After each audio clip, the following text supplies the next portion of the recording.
तिने पॅन्टच्या खिशात हात घातला आणि पुढच्या क्षणी भयंकर घडलं। हरियाणातील गुरुग्राम मधील मानेसर इथं घडलेल्या या प्रकरणानं सर्वांनाच धक्का दिलाय। पोलिसांच्या माहितीनुसार अंकित आणि 38 वर्षीय रजनी देवी यांच्यात गेल्या 3 वर्षांपासून प्रेम संबंध होते।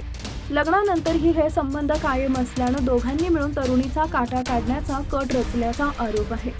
गुन्ह्याच्या दिवशी अंकित पत्नीला रजनीच्या भाड्याच्या खोलीत घेऊन गेला आणि तिथं दोघांनी मिळून तिची गोळ्या झाडून हत्या केल्याचा पोलिसांचा दावा आहे। त्यानंतर मृतदेह खोलीतच टाकून दोघंही फरार झाले। दरम्यान 21 मे रोजी तरुणी बेपत्ता झाल्यानंतर तिच्या आईनं मानेसर पोलीस ठाण्यात तक्रार दाखल केली। तपास सुरू झाल्यानंतर पोलिसांना भाड्याच्या खोलीतून तरुणीचा मृतदेह सापडला।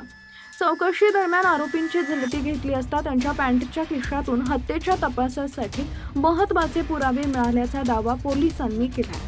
त्यानंतर तपासाची दिशा बदलली आणि या हत्याकांडाचा उलगडा झाला।